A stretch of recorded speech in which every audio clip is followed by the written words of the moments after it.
This episode of Hellbent for Horror is brought to you by Patreon supporters and listeners like you. If you enjoy Hellbent for Horror, please consider supporting the show by contributing either on our Patreon site or via PayPal. You can find links to both of those on hellbentforhorror.com. And I thank you for helping to sustain the show.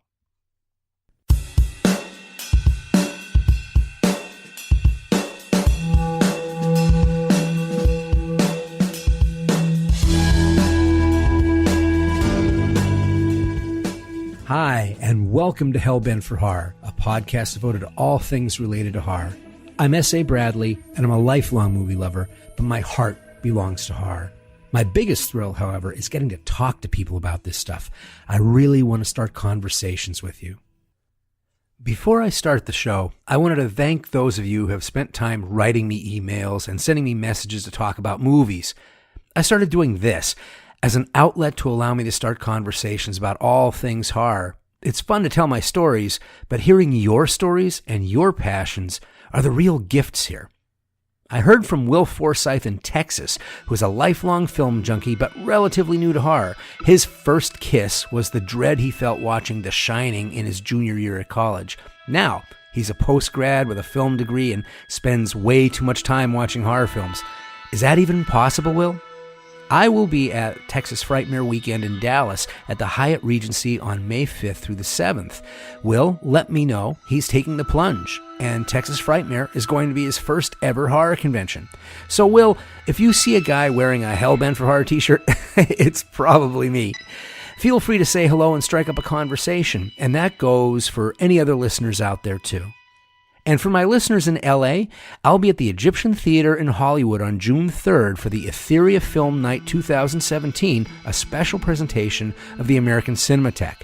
Etheria Film Night is the world's most respected showcase of new horror, comedy, science fiction, fantasy, action, and thriller films made by emerging women directors. I'm honored to be one of the judges this year for the jury prize for Best Film. If you're in LA, come support the artists and watch some movies. And if you see me, come say hello. Speaking of artists, one of my listeners, Israel Finn, has a book of short stories out called Dreaming at the Top of My Lungs. It's available on Kindle and on Audible, so if you want a free book, a free audiobook from Hellbent for Horror, you can click the link on my webpage and you can give Israel's book a read. I also want to give a shout out and my sincere thanks to some listeners who decided to support the show through Patreon. Isaac Thorne has been a listener since the early days, and he's been a presence on my Twitter feed all the time. Isaac is also a writer, so you can find his books, Dig 'Em, Nobody Was Here, and others on Kindle. Isaac, thank you from the bottom of my black little heart. I also want to thank Chris Thompson, who joined the Hellbent for Horror Horde on Patreon. Chris, it takes a certain cultural sophistication to be a member of a horde. People think that being a relentless wave of merciless destruction is grunt work, but you understand the esoteric art behind a good melee. Welcome to the horde, and I hope you enjoy the t-shirt. I also want to give a shout out to listener Kevin Marr, who brings the heat in his emails to me. Kevin hosts a live video variety cinema show called Kevin Geeks Out in New York City. Look him up. It's great stuff. Now, on to the show. As you can probably tell by now, I love talking about horror movies with other movie lovers. And I got my opportunity to do so with gusto over the weekend of April 7th at Cinema Wasteland in Strongsville, Ohio. As usual, the discussions went on until 4 in the morning. At one point, someone asked the question, are there any sequels that were so bad they ruined the original film for you? Now, at the time, the question kind of bombed with us. I mean, we still love the original Hellraiser even after the diminished returns of 8 sequels, and one more due out in 2017, more's the pity. But upon further review, I don't think we gave the question its due, because I do think that the legacy of some films has been lessened or at least changed by their sequels. And it's one of the reasons that, as a rule, I'm not a fan of sequels. As far as I'm concerned, sequels are damaging to horror movies, much more damaging than, say, remakes are. Give me a remake over a sequel any day. I can hear the pitchforks and the torches getting handed out amongst you as I speak, and I get it. Because we are living through a remake critical mass. We've been bombarded by so many remakes over the last decade, we have PTSD over them. And most of them are unnecessary remakes. They add nothing but new hairstyles.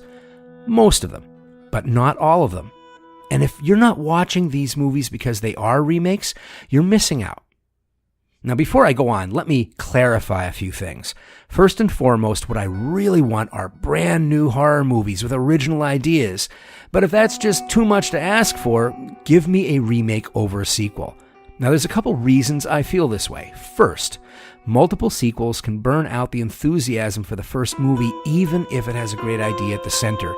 By the nature of what they exist to do, sequels are in direct conflict with what makes good horror movies work. Good horror movies rely on the element of surprise, so the audience doesn't know what to expect. And many times, horror movies build tension by keeping important information away from you, maybe never giving it to you. The unanswered questions let you fill in the unknown with your own anxieties. You paint the scariest pictures on your own in your imagination. But a sequel's purpose is to give you more of the same story. And more often than not, they start filling in the unanswered questions because you need to give the audience something more than the same story again. And filling in the unanswered questions changes the thing that everyone came to see in the first place, the monster.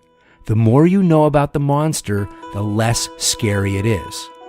Of course, there are exceptions to the rule where a sequel is as great as the original. James Whale's Bride of Frankenstein is one. But by the time the 1940s come along, after several more sequels and team-up movies like Frankenstein Meets the Wolfman, the monster is a parody of itself. Here's a more modern example of how sequels change the monster. Do you call the killer in A Nightmare on Elm Street Fred Krueger or Freddy Krueger? In 1984, I was one of about 8 people in the theater for the original Nightmare on Elm Street on its opening night. I only knew about it because of one black and white picture in Fangoria magazine.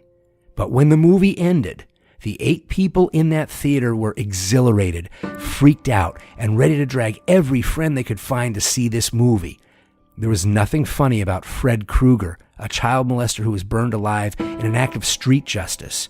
And then he became a literal living nightmare. When a victim cried out to God for help in this movie, Fred Krueger raised his famous glove and said, "This is God." And nobody laughed.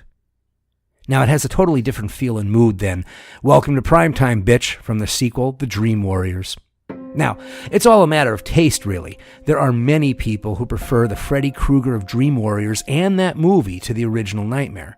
But whichever way your taste moves you, it's obvious that the sequels changed the monster. The Fred Krueger from the first film and the Freddy Krueger of the sequel serve different purposes for the audience. The original Fred Krueger is a perfect monster. He's a vengeful ghost created by vengeance that can't be killed. His only backstory is a ghost story told to one character by another, and that's all we know. We have no idea how he does what he does. He's just a supernatural force. And that makes him scary. In the sequels, he's still a monster. But we learn more about his backstory and his legend, and his mythology grows, and he has a personality that humanizes him. He's dangerous, but he's not scary like an unknowable supernatural force is. He's like an update on the abominable Dr. Phibes. Over the course of the sequels, he becomes a twisted folk hero and part of popular culture. It's a far cry from the primal demon from the original film, a character I felt was the most original, fascinating, and disturbing horror creation in a long time. But unfortunately, he became kind of a joke. And that brings me to the next reason I think sequels are worse for horror movies than remakes are. There are movies where the sequels change the original purpose of the first film just to create a mythology for a franchise. At the center of John Carpenter's Halloween was a mystery, an experiment known as The Shape. Carpenter's intention was to create a monster, a character that left more questions than answers for the viewers, so the viewers would fill in the blanks. The Shape would be so unknowable, so devoid of humanity that the audience would project their own scary answers onto the movie. It might be human, it might be supernatural, it might be both. The Shape was each viewer's own personal ghost, and he could be anywhere at any time. But after just one sequel, they define what was never supposed to be defined. He's Michael Myers, and he has an adopted sister, and he has a reason to do what he does. Now, to be fair, The original Halloween was such a simple idea on the surface that it was immediately imitated by dozens of masked killer movies. These movies imitated the obvious stuff, but not the central mystery that made the original so original. But the multiple Halloween sequels, they did the same thing. They ended up following the very popular template of the slasher films, and essentially, Michael Myers is interchangeable with his imitators. When you hear Halloween, you don't think The Shape, you think of Michael Myers. Now hold on, you might say. You're saying all this negative stuff about sequels, but what about the Rob Zombie remakes of Halloween? Don't they do the same thing the sequels did? And yes, you'd be right. Rob Zombie's remake of Halloween is just confounding to me. It's like he said, I love the original Halloween, but what was missing? An origination story. Michael Myers' home life as a child. We just don't get to know him. It's like saying, what was missing from Psycho? Norman with his mom as a kid, and then him murdering his mom and her lover. We should put that in the beginning of the movie so we know who he is before Marion Crane shows up. I believe that if the sequels hadn't already watered down the unknowable nature of The Shape, Zombie would have been laughed at if he pitched Michael Myers the early years. It would have been thought of as just as silly as removing the big shock at the end of Psycho. So yes, as mentioned before, most remakes are unnecessary, and they exist to capitalize on a successful brand name. There's almost as many unnecessary remakes as there are unnecessary sequels. But the difference I see is that sequels keep getting made until there's no enthusiasm left for the original idea, until they bleed the original ideas dry. On the other hand, if you see a bad remake of a movie you liked, it just sends you back to the original. The reality is, we don't hate remakes, we hate bad remakes. Remakes are an opportunity for a variation on a theme, whereas sequels are just extending the story of the first movie. And remakes can take a great idea from an old movie and show how timeless its social commentary is with a thoughtful update. And remakes can revive a good idea that was dismissed when it first came out, but is now relevant as times have changed. Remakes can even stand the original movie on its head and make something completely original and completely daring. And finally, remakes can rescue a good idea from a bad movie and groom it to its full potential. Of course, this is the movie equivalent of a do-over, and I think the new term for remake, the reboot, is pretty accurate. Now, some of the seminal and most revered horror films of the 1970s and the 1980s are remakes. There's Philip Kaufman's remake of Invasion of the Body Snatchers, and John Carpenter's The Thing, and David Cronenberg's The Fly, and even Chuck Russell's The Blob. They are great examples of remakes done right. However, there's no hard and fast rule as to what is going to make a good remake. I could say that bad movies make for good remakes, but that's not necessarily true. I could say that remakes need to be a radically different departure from the original, but that's not necessarily true. The remake critical mass we are involved in right now is just like any other trend that made money and everyone wanted to jump on board. There will be a few real artists in the bunch that will make something special, and there will be a whole lot more hacks making big piles of shit. The only hard and fast rule is the same rule there's always been. Is the movie any good? After that question is answered, then we can talk about whether it will bring new attention to the original. Or if you can argue which is better, or compare and contrast. The stuff that keeps guys like me up until 4 o'clock in the morning at conventions.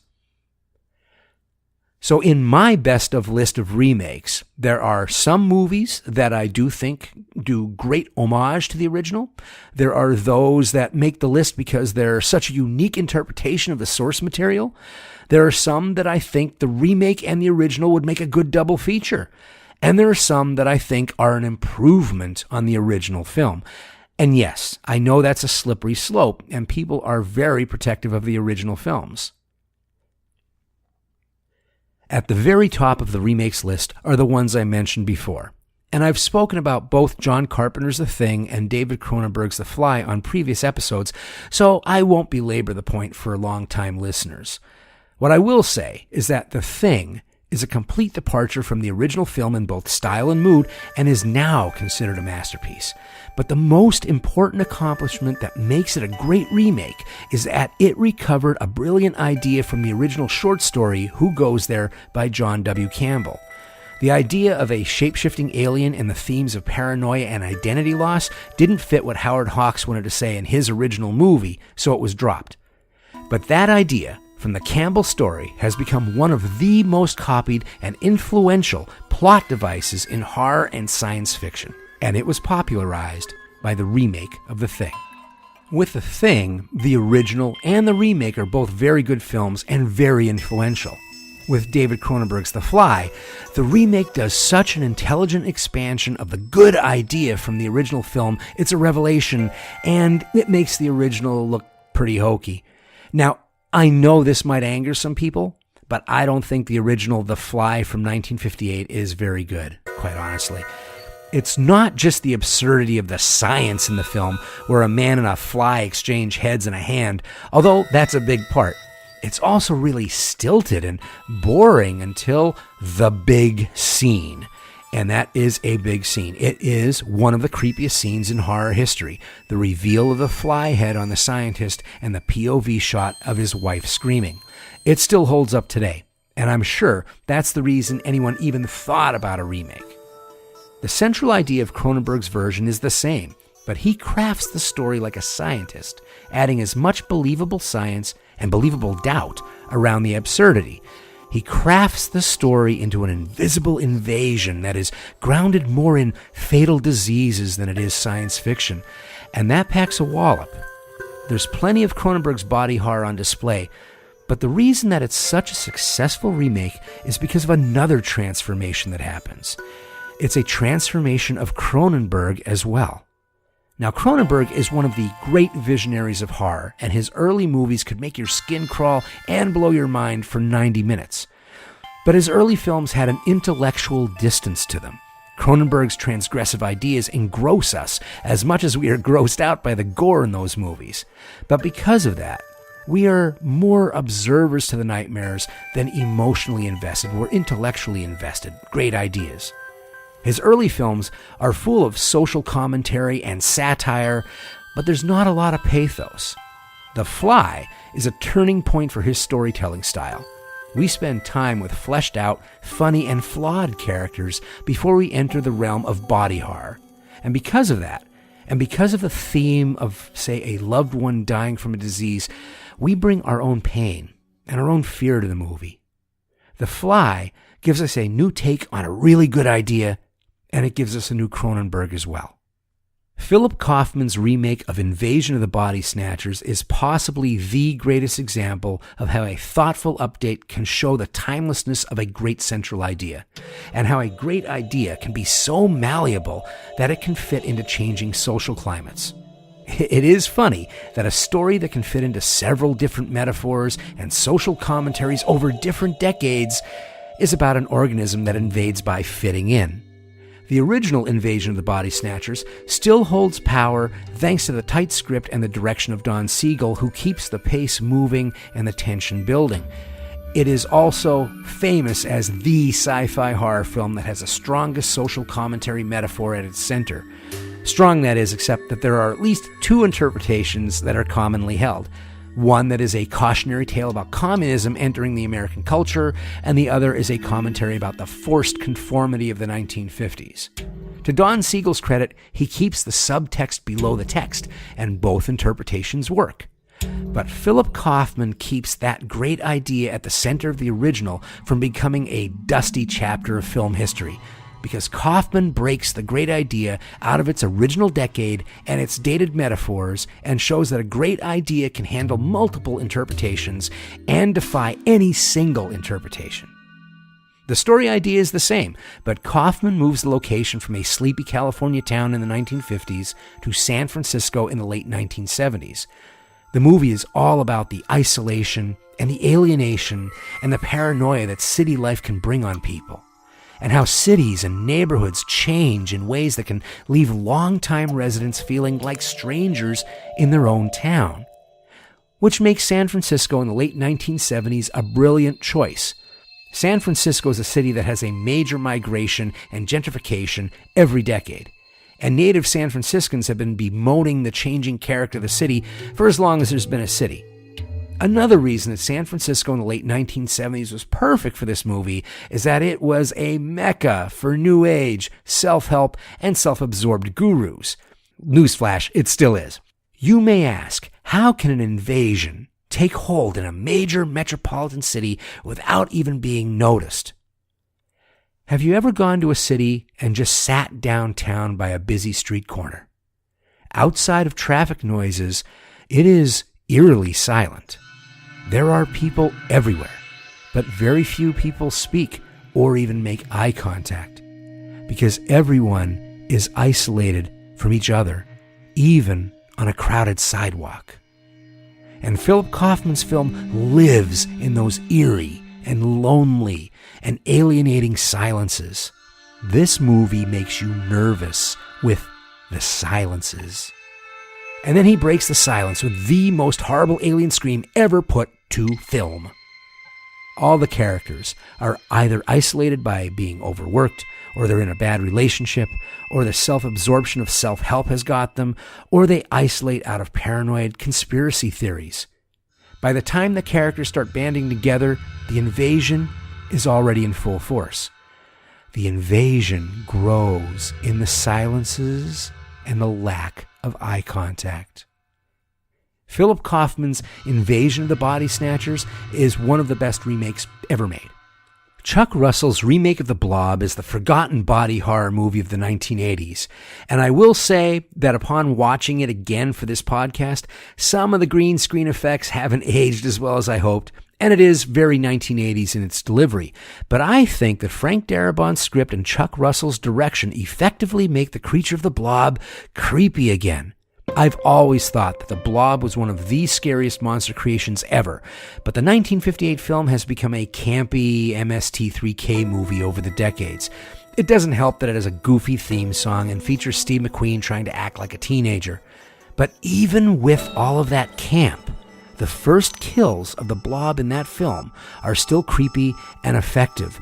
That's a testament to how good an idea the monster is. And this remake reimagines the Blob as a ruthless eating machine, and the film is just as ruthless in its visuals. Kids are killed, and bodies melt before your eyes, and you even see someone covered by the Blob, and you can hear their muffled screams while their eyes liquefy. Chuck Russell went on to make the Jim Carrey comedy The Mask, and he brings that movie's visual craziness to the body horror and gore in the Blob. This film has some of the most surreal violent sequences I can remember, and that surreal quality makes it even more disturbing. There's a showstopper sequence involving a clogged kitchen sink drain at a diner that epitomizes the soul of this remake. But it's not just gore that makes this an improvement on the original. Darabont's script gives all his characters, even supporting characters, a humanizing scene, so you feel something when they die. And the lead hero is the cheerleader instead of her quarterback boyfriend. And the movie has a self-referential sense of humor all the way through. In this Blob, the humor is intentional, so I recommend it. The next remake that I think is worth seeing is one that stands the original film on its head. The Town That Dreaded Sundown is a crazy and intense and very violent and very meta rebooting of the drive-in classic from 1976. This remake mixes the first film and the facts and the investigation of the actual murder spree it was based on to make its own unique animal. In this universe, we are in modern-day Texarkana, and the original movie exists and is part of the cultural identity of the town.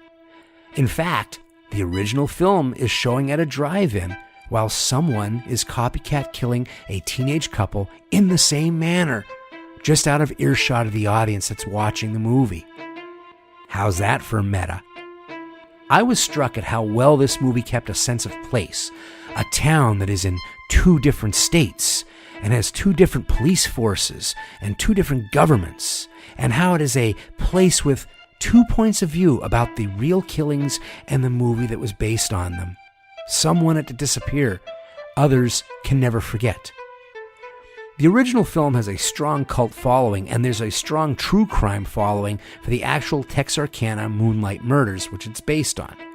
Even though the remake includes nods to both the true crime aspect and the original film, some may be put off by its irreverence.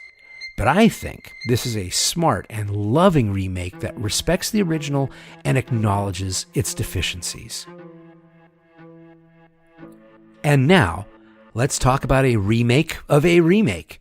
As hard as it is for many to believe, Wes Craven's Last House on the Left is a remake of Ingmar Bergman's The Virgin Spring.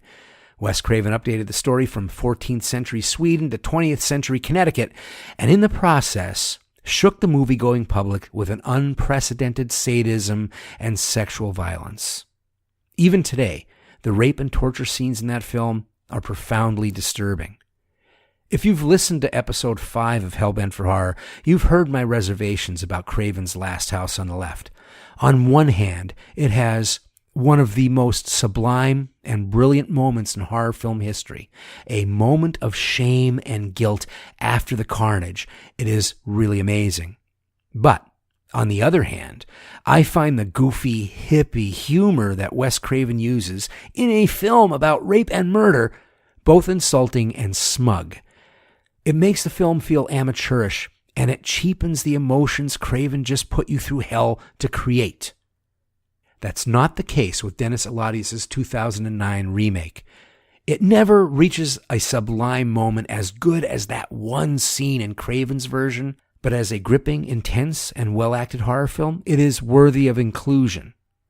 This remake doesn't try to out-gore or out-body count or out-shock the original. Instead, it removes the confusion of tones of the original and it adds honest emotions. This movie builds its dread through the characters and their believable responses as two groups fatally collide in violence. There's an unblinking eye approach to the direction that reminded me of how Deliverance built its horror sequences. There are long, unbroken shots instead of quick edits in the action, and there is silence where another movie would just put incidental music, and even minutes where there's no dialogue, and all of this cranks up the tension. This is a movie where the setup to the violence is as unsettling as the violence itself. But what really stands out are the acting choices. Instead of a growling and snarling lead villain, Garrett Dillahunt plays Krug as intense and ambiguous. He's a sadist who doesn't telegraph his rage. He's a horrible human being, but a human being nonetheless. And that makes his rage more shocking when it blows up. The only knock I have on the film is the final shot. Come on, dude, microwaves don't do that. If you've stayed away from the remake of Last House on the Left because you thought it would be an even more lurid version of the original, this house might surprise you. I've never quite understood the cult following behind Dennis Donnelly's 1978 film Toolbox Murders. I'm assuming it's how nasty the violence is, and there's a seediness that feels like a grindhouse film. So I wasn't looking forward to watching the remake until I saw it was directed by crazy Tobe Hooper. I was skeptical, but curious to see what Hooper would do to update a story about a guy who kills women with items in his toolbox. Holy shit. How faithful is this remake to the original? Well, there is a toolbox, and there is a killer with a ski mask. And that's where the similarities and any semblance of sanity ends. Tobe Hooper is like a surrealist who makes horror movies. You don't understand his movies as much as you feel them. They are nightmares where normal logic disappears as fast as the sun goes down and stays down. This is eternal midnight in this film. This movie is about an old apartment building in Los Angeles that is getting remodeled. But there are a few things that are odd about this building, like the tiles that are embedded in the wall that have cryptic symbols engraved in them, or that every floor is missing a room in its numbering. There's no 104 or 204 or 304, etc., etc. Or that someone has hidden a little tin box full of human teeth in the walls of an apartment. And people swear that they can hear something moving in the walls at night. What if I were to tell you that the building is a physical manifestation of a magic spell? What if I were to tell you that the renovations on the building are changing the physical spell that keeps something behind the walls prisoner? What if I told you the most normal thing in the film is a masked killer with a nail gun? Now, The Toolbox Murders is no masterpiece, but I was amazed at the sheer audacity of this movie to be so brazenly different than the original film. I could just see someone who really liked the original watching this and having their head just explode. It's even more amazing that it's so different because the producer of the original film is also the producer of this remake. So much for artistic integrity. I included this in my list because sometimes you see something so unique that you need to applaud it for daring to be different. Toolbox Murders is part slasher film, part fairy tale, part ghost story, and part dark comedy, and 100% out of its mind. Every horror fan has their sacred cow, the movie that they consider the best of the best, the one that can't be improved upon. For those of us who grew up in the horror boom of the 1980s, we've watched helplessly as just about every film we loved got the remake treatment, like it or not. For me, the straw that broke the camel's back was when I heard there would be a remake of George Romero's Dawn of the Dead. I was outraged. This is the one modern horror film that even mainstream critics praise for its ingenuity and its social satire.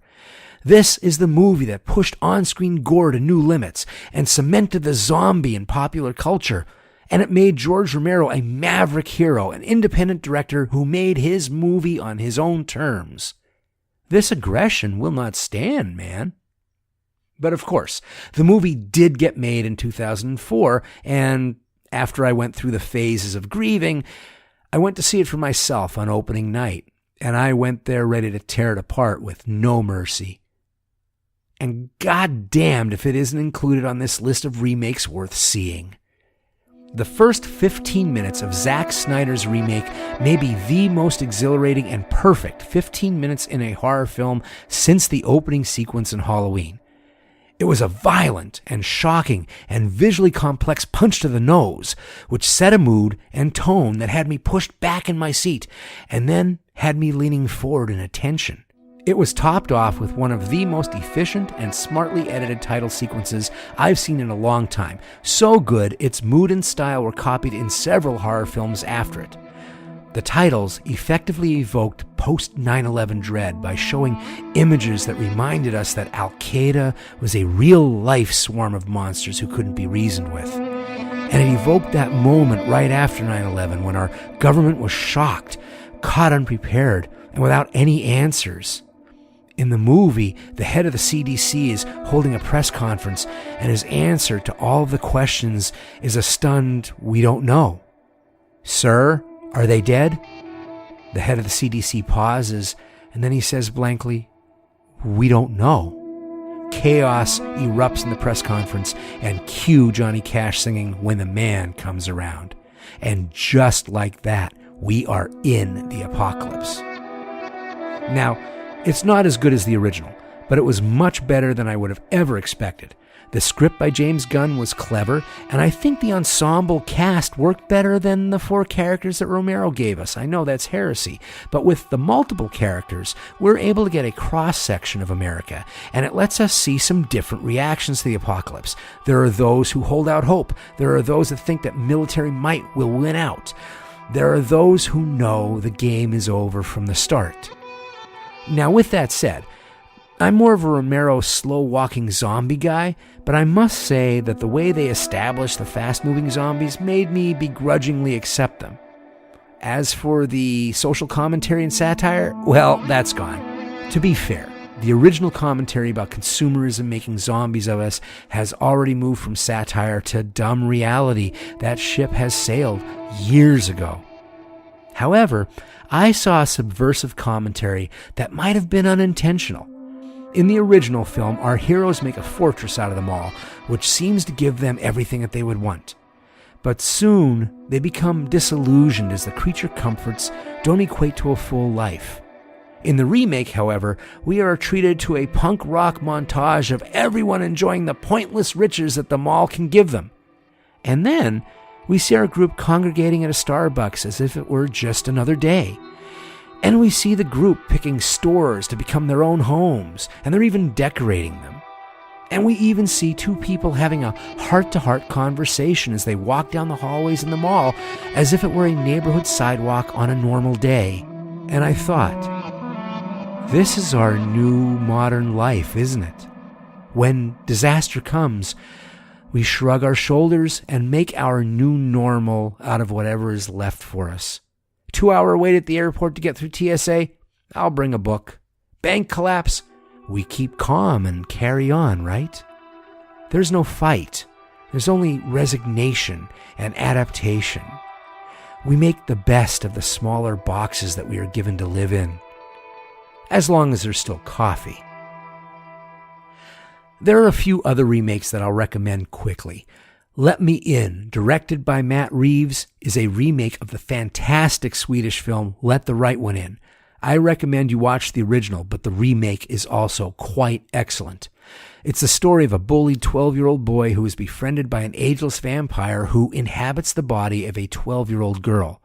By setting it in early 1980s Cold War America, the remake has a deep sorrow in the center of it, and that sorrow just won't let go. The acting is amazing, especially the children. And the direction is brave, and Matt Reeves allows for silences that chill like ghosts. There are tender moments, and there are tragic moments, but the film doesn't forget it's a horror movie about a vampire. Do yourself a favor and see both films, and feel the exhilaration of the vampire movie being reborn with a mixture of heart and heartlessness. The Evil Dead remake by Federico Alvarez is brutal, visually strong, and genuinely scary. It's nothing groundbreaking, but it is a good story, well told, well directed. Alvarez has real talent, and you can see it there. It's worth taking a look just to see someone take a story that has such a very well-known visual style and create his own. The Hills Have Eyes, directed by Alexander Aja, is both ultra-violent and beautifully shot, and it adds a sly social commentary to the reason the mutant family gives those hills eyes. Of course, I love horror movies, and I watch as many as I can, whether they be new stories or remakes or even sequels, because you never know where you might find that artist who will rise above the hacks to make something special when nobody is paying attention. And old movies, even the good ones, can get forgotten about by even the biggest horror fans, and a remake can remind us of what's great about those old films. And of course, a remake is bound to create debate and even flat-out arguments. Hey, it's the stuff that keeps me going until about 4 o'clock in the morning. And thanks for listening to the show. Hellbent for Horror was written and broadcast by me, S.A. Bradley, and produced by me and Lisa Gorski. You can find more on our website, hellbentforhorror.com, and I'm also on Facebook at facebook.com/hellbentforhorror, and my Twitter handle is hellbenthorror. You can find Hellbent for Horror on iTunes, Google Play, and Stitcher, and other podcast platforms. And H4H has its own app. You can download it from the Google or Amazon store for Android, and the iPhone version is available on the iTunes store. Thanks again for listening, and until next time, stay hellbent.